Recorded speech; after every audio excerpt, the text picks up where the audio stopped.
Dish that I'm gonna be making today is called mapo tofu. It's this Chinese dish that's like spread across Asia, so it's prevalent in Japan, China, Korea, places like that.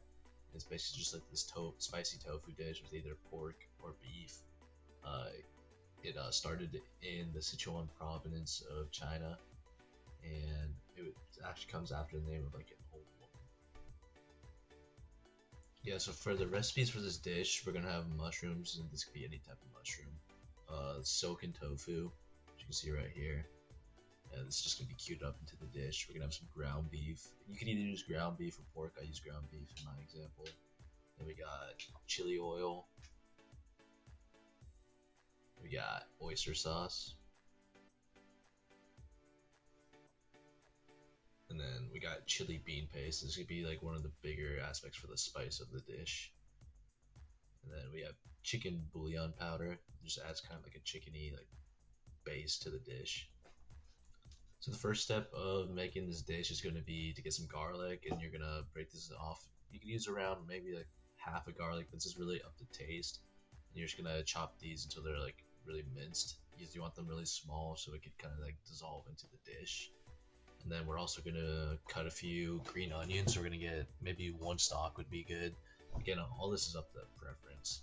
Same with like all these vegetable parts of this dish. Also, we're gonna dice these mushrooms into small bits because you kind of want them small just to complement the meat better. You won't want big chunks in it overpowering the taste. And getting into the health benefits of the dish, a lot of it comes with it's a great sort of source of protein, whether it be pork or beef that you make with it.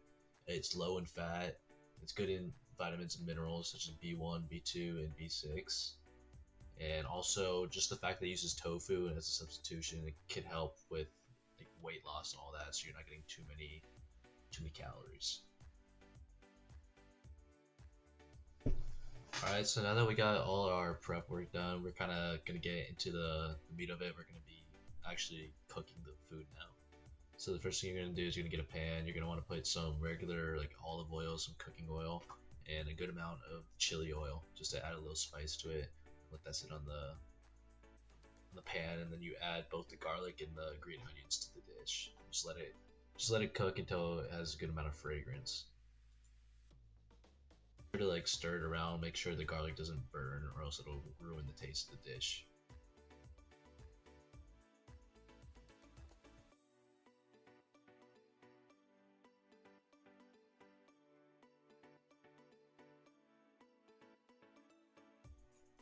Once our garlic has a good amount of fragrance coming off, I would say add around half a pound of beef or pork, whichever one you want to choose.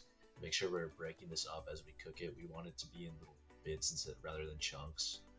Because this dish is it's a rice dish. It comes with tofu. You kind of want to have like a balanced bite each time. So having small amounts of meat when it's really broken up is ideal for this.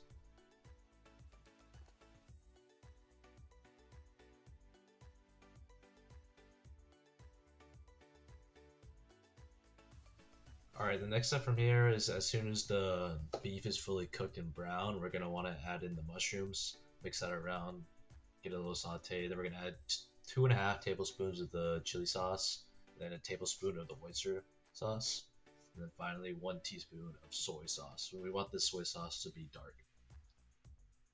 Alright, as soon as we're finished with that, we're going to add a quarter cup of water, and we're kind of gonna put that all over and mix it around. We're gonna put our sprinkle of chicken bouillon powder on, and we're just gonna kind of want to let this go until it starts simmering. All right, as we wait for that to simmer, we're just gonna cut over in the tofu. I'm gonna pour out all the excess water so our dish doesn't become too watery, and I'm just gonna take my knife and cut it into cubes. It's gonna be whatever size you want. All right, as soon as that's finished and your dish is simmering, you're just gonna want to add the tofu in, kind of mix it around, get all the spice and flavor on the tofu, and just wait for it to get warm. All right, so that's the dish over. As soon as you finish that, you're just gonna want to make a pot of rice and then pour the mapo tofu on top and then enjoy it.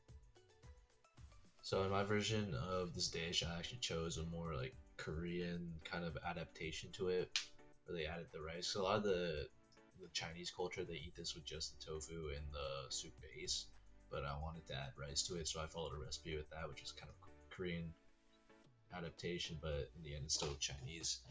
and I really enjoyed that. I had it for the first time, and I thought it was really good, and I would definitely make it again.